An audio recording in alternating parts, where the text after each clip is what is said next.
নমস্কার। গত ২৯শে জুন ২০২৬ তারিখে পশ্চিমবঙ্গ বিধানসভায় ওবিসি বিল দুটি পাস হয়েছে।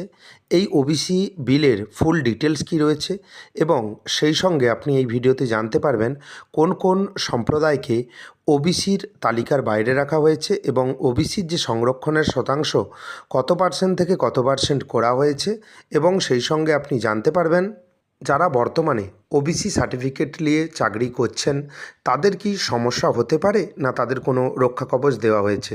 তাই ভিডিওটি স্কিপ করবেন না, প্রথম থেকে শেষ পর্যন্ত দেখবেন। চ্যানেলে নতুন হয়ে থাকলে পরবর্তী গুরুত্বপূর্ণ আপডেট পাওয়ার জন্য চ্যানেলটিকে সাবস্ক্রাইব করে দেবেন। পশ্চিমবঙ্গ বিধানসভায় ওবিসি সংক্রান্ত দুটি বিল পেশ করা হয়, তা ধ্বনি ভোটে বিভাজনের মাধ্যমে বিপুল ভোটে পাশ হয়। 186টি ভোট বিলের পক্ষে এবং 17টি ভোট বিলের বিপক্ষে পড়েছে। বিল দুটির অফিসিয়াল নাম কি রয়েছে সেটা আপনি আগে জেনে নিন ডিটেলসে। The West Bengal backward classes other than scheduled caste and scheduled tribe reservation of vacancies in services and post amendment bill 2026, এটা প্রথম বিলের নাম। এবং দ্বিতীয় রয়েছে the West Bengal commission for backward classes amendment bill. OBC quota বা সংরক্ষণের শতাংশ হ্রাস পেয়েছে, অর্থাৎ কমে গেছে। 17% ছিল, সেটা কমে 7% হয়েছে বা 7% হয়েছে। আগে যে সরকারের আমলে রাজ্যে ওবিসির সংরক্ষণ ছিল মোট 17%, যার মধ্যে ওবিসি এ ক্যাটাগরির জন্য 10% এবং ওবিসি বি ক্যাটাগরির জন্য 7%। নতুন বিল পাসের মাধ্যমে এই বিভাজন তুলে দেওয়া হয়েছে এবং সামগ্রিক ওবিসি সংরক্ষণ কমিয়ে 7% করা হয়েছে। তবে সরকারের পক্ষ থেকে জানানো হয়েছে যে তফসিলি জাতি এসসি এবং তফসিলি উপজাতি এসটি কোটার কোনো রকম পরিবর্তন করা হয়নি এবং মোট সংরক্ষণ সীমা 50%-এর নিচে রাখা হয়েছে। 113টি উপজাতি শ্রেণী তালিকা থেকে বাদ পড়েছে বা ছাঁটাই হয়েছে। অনগ্রসর শ্রেণী কল্যাণমন্ত্রী তিনি বিধানসভায় জানিয়েছেন, পূর্ববর্তী সরকারের আমলে কোনো সঠিক ক্ষেত্র সমীক্ষা না করেই ওবিসি তালিকায় 113টি উপজাতি বা শ্রেণীকে অন্তর্ভুক্ত করা হয়েছিল, অর্থাৎ উইদাউট সার্ভে, কোনো রকম সার্ভে হয়নি, ফিল্ড সার্ভে। সেই সঙ্গে 113টি উপজাতি বা শ্রেণীকে ওনারা ইনক্লুডিং করেছিল বা অন্তর্ভুক্ত করেছিল। কলকাতা হাইকোর্টের 2024 সালের রায়কে মান্যতা দিয়ে ওই 113টি শ্রেণীকে বর্তমান তালিকা থেকে সম্পূর্ণ বাদ দেওয়া হয়েছে। সম্পূর্ণ বাদের তালিকায় 113টি উপজাতি বা শ্রেণী রয়েছে এবং 66টি উপজাতি বা সম্প্রদায় তারা বহাল রয়েছে, অর্থাৎ তাদের অ্যাক্টিভ রয়েছে বা তারা ওবিসি সম্প্রদায়ভুক্ত।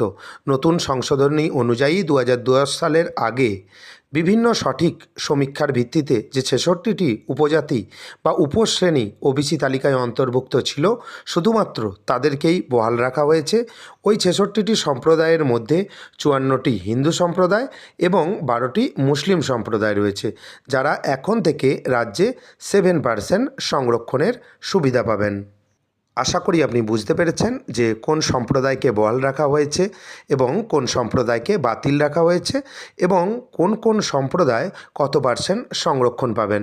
এবং তারপর দেখবেন ধর্মভিত্তিক ক্যাটাগরি ওবিসি এ এবং ওবিসি বি বিলোপ করা হয়েছে। আগে আপনারা জানতেন যে ওবিসি এ ক্যাটাগরি ছিল এবং ওবিসি বি ক্যাটাগরি ছিল, এই ক্যাটাগরি আর নেই, শুধুমাত্র ওবিসি ক্যাটাগরি।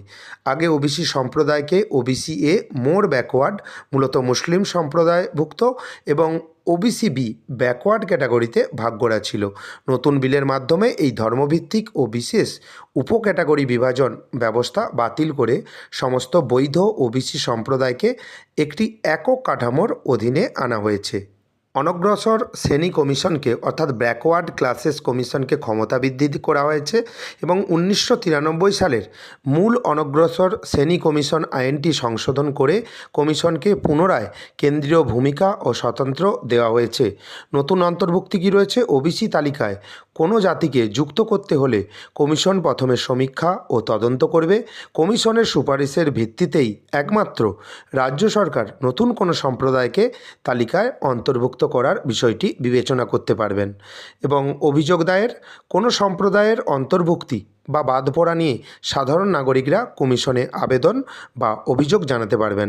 সরকার স্পষ্ট করেছে যে পূর্ববর্তী সরকার কমিশনকে বাইপাস বা এড়িয়ে তালিকা তৈরি করার কারণেই হাইকোর্ট তা বাতিল করেছে। নতুন বিলে কমিশনের আইনি ক্ষমতা পুনরুদ্ধার করা হয়েছে। এরপর গুরুত্বপূর্ণ বিষয়ে আসি। যারা এই সার্টিফিকেট নিয়ে চাকরি করছেন তাদের কি হবে? পুরনো চাকরিতে রক্ষা কবচ রয়েছে বা সুরক্ষা কবচ রয়েছে। কলকাতা হাইকোর্টের নির্দেশিকা মেনে 2010 থেকে 2024 সালের মধ্যে যারা ওবিসি সার্টিফিকেটের মাধ্যমে ইতিমধ্যে সরকারি চাকরি পেয়েছেন বা কর্মরত আছেন, এখানে সাল মনে রাখবেন 2010 থেকে 2024 সালের মধ্যে তাদের চাকরি সুরক্ষিত থাকবে। তবে নতুন চাকরি এবং উচ্চশিক্ষায় ভর্তির ক্ষেত্রে এই নতুন সংশোধিত তালিকা 7% কোটা কার্যকর হবে। অর্থাৎ 2010 থেকে যারা 24 সালের মধ্যে চাকরি পেয়ে গেছেন তাদের কোনো রকম সমস্যা নেই।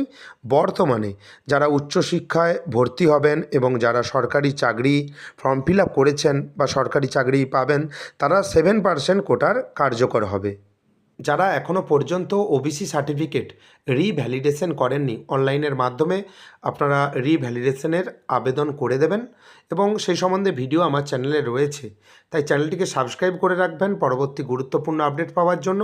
যদি ভিডিওটি ভালো লাগে ভিডিওটি লাইক করে দেবেন এবং বন্ধুদের মধ্যে বেশি বেশি করে শেয়ার করবেন। ভিডিওটি দেখার জন্য আপনাকে অসংখ্য ধন্যবাদ। ভালো থাকবেন।